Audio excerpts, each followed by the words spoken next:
What is up, YouTube? It's Grinch, and in front of me I have the brand new 2022 UCS style Hulkbuster, and we're gonna do a review of it.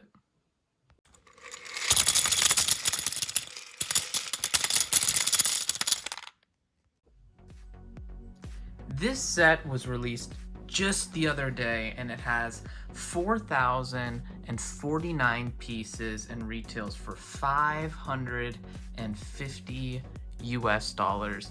That's right, you heard that correctly. 550 US dollars. As you can see here, the main or entirety of the build is the Hulkbuster itself, and then it just comes with the UCS style plaque as well as a little minifigure. I do quickly want to point out right here, I'll show you that a little bit closer here in a moment. Unfortunately, mine came damaged out of the box. However, Lego is such a great company. This is not a plug from Lego. I can promise you that. They did not send this to me to review.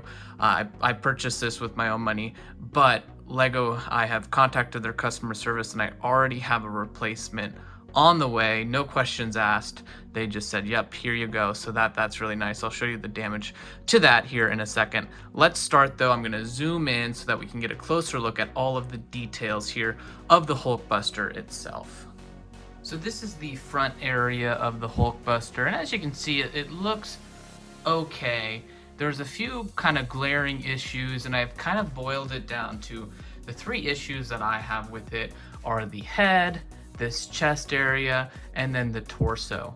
Looking at the source material, I think these are kind of the obvious glaring reasons why this entire piece doesn't kind of come together for me as a whole. However, the reason I think is because the torso is a little bit too skinny right here. I think they should cut out just a little bit of the section here, maybe 2 plates worth. I think this chest section is kind of too bulged and too flat up here. I think if they got rid of this line of tiles right here, obviously there's some more plates and bricks that go under that. I think if they got rid of that portion, that all would be much more proportional and look better. And then I think the head also needs to stand up just a little bit higher out of this neck area. It kind of sits right in here, and I think if it was just a brick or a few plates higher, that would really be better, so that the head's not sitting into the shoulders as much. And then overall, I think that this would have been a really great model aside from the price. Let's get into some of the details here though, a little bit closer. So taking a little bit of a closer look here at the front and the shoulders, you can see there's a button right here, and you can actually press that in and a light is revealed. And this is a brand new piece. It's a little bit taller than the plate, and then it just uses some stickering details there. The front of this does open up. You can open up the shoulders piece as well as the head right here. That all looks pretty proper. I do really like these details right here and some of the kind of metallic colored pieces that it comes with this. You can open this up and then remove these chest pieces down like that too, to kind of reveal the inside of the main structure. And the majority of this main torso here is hollow. The arms are, fully built up. Those aren't hollow. But then the kind of feature here is that you can take the other buildable Iron Man that we got earlier last year, and you can actually fit him inside just like so. You can close up the head and the shoulder pieces and put him right here on the inside. Whoop-de-doo. I'm not like a huge fan of that aspect. I mean, I guess it's kind of cool, but not once when I was building this or when I was building the other Iron Man that, on the side, was I ever like, oh my gosh, I can't wait to put this buildable Iron Man in this giant Hulkbuster. I don't know. That's just not for me. I guess it's kind of an interesting touch, but overall, I definitely think it's more of a gimmick and not something that is really necessary for the piece count going into this set. I'm going to leave Iron Man in there for now though, and focus on the shoulders. I think the shoulders on here look a lot better than the other UCS Hulkbuster that we got. However, you can see these move down and up. That all looks good. I think they look pretty fine. The one thing I don't like about the arms is just right here. I think this just kind of big gap in this big opening, no matter how you put it, if you push this down, it looks poorly up here. And then if you kind of keep this up like it's recommended on the pictures and on the box, this portion is just too open for me. I think this just looks so kind of tiny and skeletal right here, and I just wish there was something that was just kind of covering this area up, and I definitely think that they could have with the size of this thing and the number of pieces that went into this. Let me turn this around here to the side. You can see the torso does not move independently of itself. You have to fully move this thing. The legs do not move. Obviously, that is for stability purposes. However, this arm uses a gear that you can kind of see right there, and it's really, really difficult to move in a good way. You can move this arm, but you do have to put a little bit of torque into it to get it to move. So that arm does move up. You can move this inside and outside. You can move this portion of the elbow up and down, and then you can freely rotate this hand around and get some good movement there. You can see right here on the hand too, there is another light up brick. This is identical on the other side, where you can see you can actually press this button to reveal a light up brick there. All of that looks pretty good. Let's turn them around so that you can see the back. So this is the back side of the top of the model.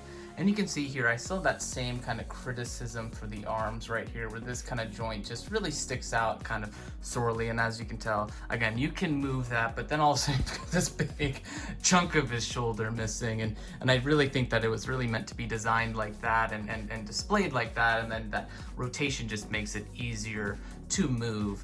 This portion of the back here, these thrusters, they do open up, and this does move kind of interchangeably of itself, or independently, sorry, of itself right there. So this outer portion opens up, and then this interior portion opens up, and it just reveals some kind of details on the inside. This right here is a Star Wars, I think it's an X-Wing cockpit in the or windscreen in the pearl gold color, which is kind of cool to see. This detail, however, is a sticker. That is a terrible sticker to put on. I am pretty darn good at putting on stickers, and I did not enjoy putting that sticker on. So definitely a drawback for me there, especially for a model that's almost $600. This part does open up, and then you can open this portion up too, and that just reveals the inside of the structure there that we had the Iron Man in before. And I will note, when I took out the Iron Man, I'm glad I did it off camera, because my Iron Man broke on the inside. It was a little bit difficult to get out because he got caught on there. So just kind of another drawback of that whole system in the first place. So here is the lower portion of the Hulkbuster, and you can see all of this from this angle looks pretty good. These legs here are at an angle, and these are mirrored builds, so it's the identical build just done oppositely. And right here you'll notice that it's flat on the bottom, and that's really important for the structure and support of the legs, but it actually also gives you a spot where you can hold the Hulkbuster. If you didn't have that here, it would be very difficult to move him around. So that's the area that you can actually kind of hold on to him at to help move him around. And it actually makes carrying this ginormous sculpture quite easily, because it is quite big and it is pretty darn heavy too. So that's definitely necessary. From this angle, it looks kind of a little bit weird that, you know, it's not like rounded off or anything, but overall that definitely serves a very important purpose in the sculpture. So I'm gonna do a few different angles of the legs here. I'm gonna do kind of this one from the side, and then a little bit to the back, and as well as I'm gonna do one more towards the front of the legs here. But I particularly wanted to point out one area, and that's the knee right here. So you've got the thigh, and that all looks good. You've got kind of that lower leg area here, and it's connected to the foot, and I'll give you a closer view of the foot here in a moment. But another thing that I really dislike about this set here is this kneecap. It just kind of sticks out too far. It looks, this portion looks good, it should look like that, but from what I could tell from the from the pictures of the actual source material, this part should be further in. This whole section here should be just a little bit further out, kind of more towards this kind of circular piece here. It just kind of looks like it's a little off center, and I think it's intentional from Lego so that it has a better center of mass and it can actually support all of the weight up here. But this definitely just kind of looks disjointed to me. I think this portion looks proper. You know, if you look from that part and down, that all looks really good. If you look from this part and up, that all looks really good. Where it starts to fall apart for me is right here and how these two sections are actually connected. I really feel like this section, if it was over a little bit, it would look much better. Now, I don't know if that's technically possible because of how massive this thing is, because it is quite large as you originally saw. So I'm sure some kind of design changes had to be made for structural reasons, but definitely noticeable. It looks really funny for me, and this kneecap here just really pops out for me. So here are the kind of that front view of the leg I was telling you about, and I actually think the legs look pretty fine.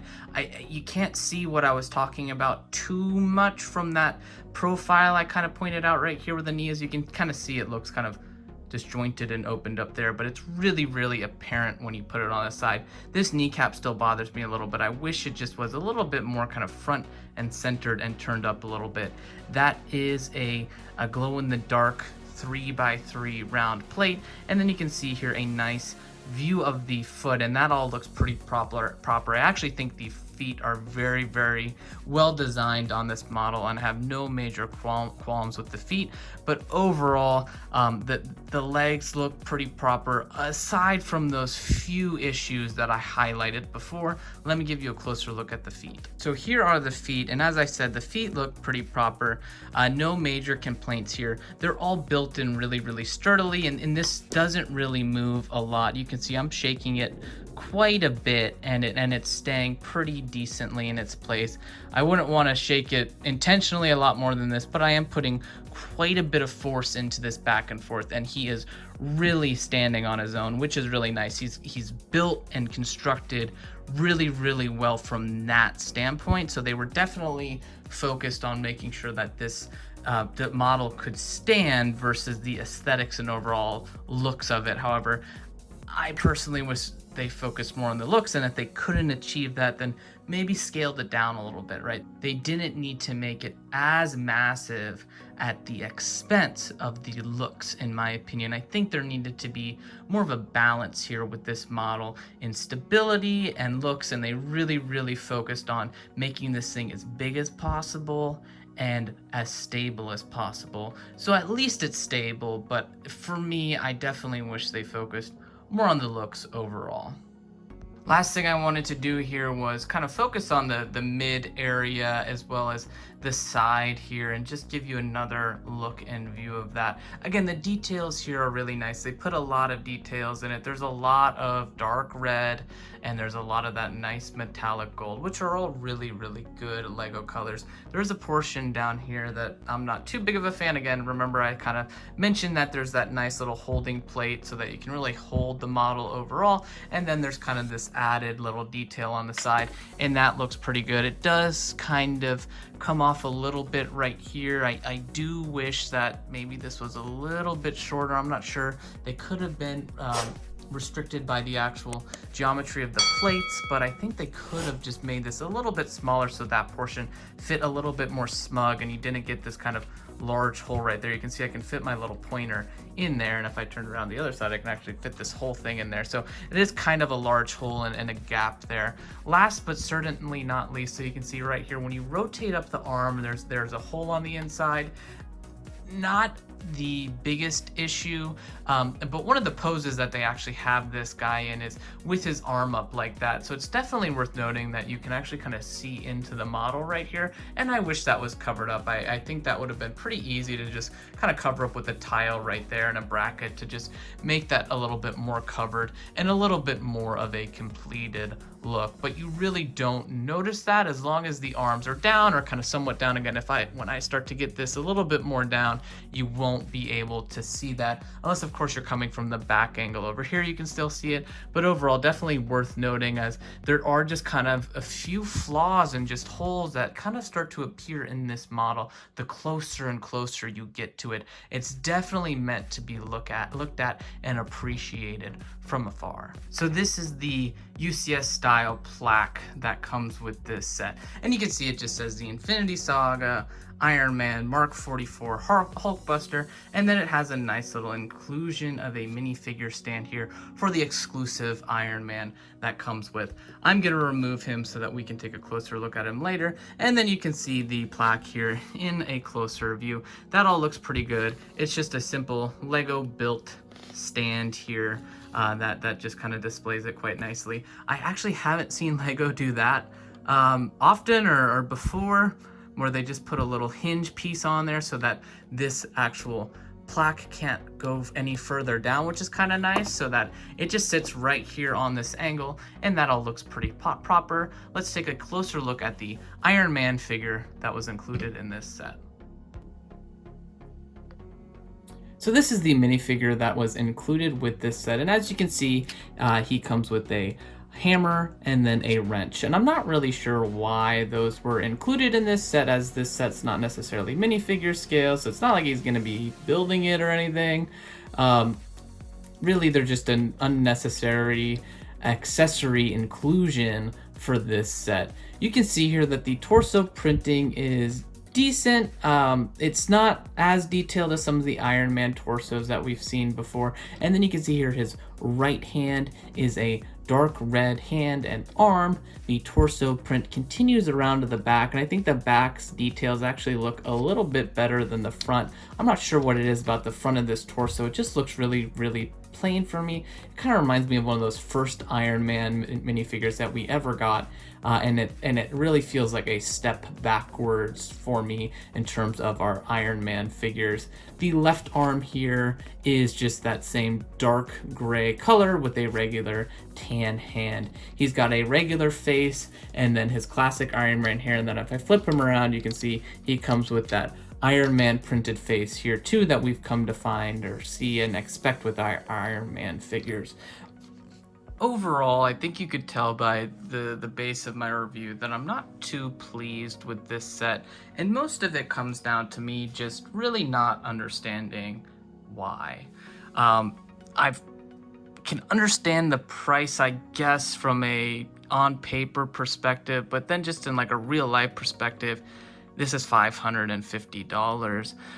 There are some really good things about this set, so let me get into the Grinch's guide. I will say that it's surprisingly massive. I'll go ahead and I've got my other buildable Iron Man that I put in right here, so you can see it's huge. It's quite big. It's 3 times the size of that buildable Iron Man. And I mean, really, the buildable Iron Man is, you know, a fraction of one of the feet right here, right? I mean, it is massive and it looks big on display. So I'd say if you're on the fence about this, it looks better in person than it does on pictures, and that's really apparent when you first see it, and that's only if you're on the fence about it. If you really don't like it, I don't think seeing this thing in person is really going to change your mind, but it is big, and it's quite bigger than I expected it to be, even at the price.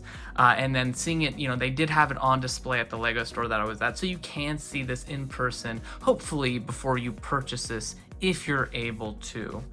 So that being said, I will though say, let me talk about some of the positive things here and get this buildable Iron Man out of the way. So I did talk quite a bit about the negatives though, but from the positives here, bigger than I expected, right? A little bit better than I actually expected. And the building experience was quite good. You know, there's a lot of mobility in the arms, but not too much, and everything is really sturdy and strong. So for me, I have to give the building experience a 4.5 out of 5. It was really fun to kind of piece together this giant mech, and you really start here with the torso, and then you add on the legs, and then you kind of do the arms, and then kind of some of the finishing touches and details, and that was all fun. That was a really good building experience. It doesn't get too boring. I mean, this is kind of all unique here in this area, and then obviously it's mirrored, but it never really felt repetitive at all, because this whole portion is so long to build, and it's like 5 bags for each leg, a few bags for the arms, and then a ton of bags for the torso. So when you're building it, it doesn't feel repetitive, which is really nice and refreshing. I will actually say that the building experience was quite good. Obviously this kind of scuff here was disappointing, but I'll have that replaced here in no time and for free from Lego, so that's always great. Always contact their customer service if you have any issues with their products. From a playability perspective, I'm going to give this a 3 out of 5. It's not meant to be played with. Like I said, there's this kind of place here where you can hold him and move him, which is nice. You do get some nice movement, a surprising amount of rotation in those arms, which is good. It's expected, but I wasn't expecting it to be that good. So, considering this is really a display feature, I'm not trying to be too critical here on it not having a ton of play features, but it does include 3 light bricks, which is nice. You get a full range of motion in the arms. Understandable here that the legs do not move. If they moved, I mean, this thing would just topple over, so you don't have that issue. You can open this up too, which is nice. This is kind of a fun little connection to close it in on. It's just kind of nice to close it in. It closes in so well there. So overall playability, I have to give it a 3 out of 5. Displayability, it's 100% meant to be a display piece. There's some really, really good aspects. The color scheme overall actually looks really, really good. I like the kind of dark gray that's built in here. I love all the shiny metallic gold pieces. The dark red looks great, but there are just a few flaws here with the overall design that I have to give it a 3 out of 5 with here for the display ability. It's not true enough to the source material for me. It's a little bit of there's some areas, I don't want to say it's an eyesore on display, but there's just some areas like the chest and kind of this head area, as well as the torso here, that are just a little bit unfortunate for me. So yes, this is meant to be a display piece and it displays well. It just isn't a proper replica of the source material, and that's eye-catching for me, and that kind of takes away from some of that display ability. Minifigures, I have to give it a 3 out of 5.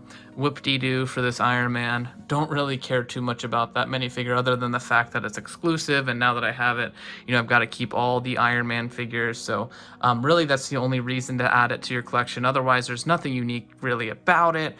We've gotten a similar looking Iron Man before in a past exclusive set, so the minifigure, just there's no real appeal for me here for that minifigure, and I don't really know how valuable that minifigure is going to be outside of the fact that it's included in this $550 set. It's not going to necessarily be a chase minifigure. The only thing that will drive up its price is the fact that it came in a set that's $1,000. Value for the money, I've got to get it a 2.5 out of 5.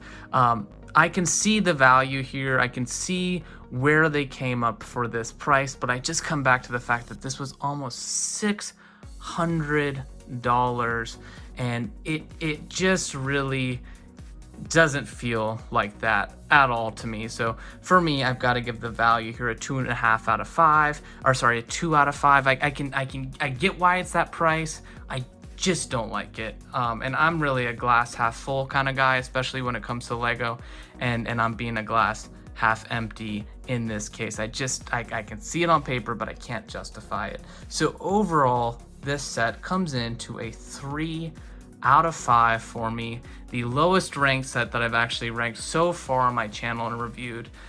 If you enjoyed this video, however, please consider liking, subscribing, and joining in the conversation in the comment section below. I am really curious to know what your thoughts are on this set. Am I too critical on it, or am I not critical enough? I felt like my opinion was justified as somebody who spent $550 and actually purchased this set with their own money. There's parts of it that I liked. Do I regret buying it? No.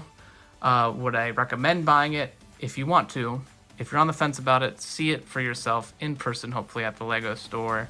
Otherwise, let me know in the comments your final thoughts on this. Mine are meh. Thank you for watching, and I will see you in the next one.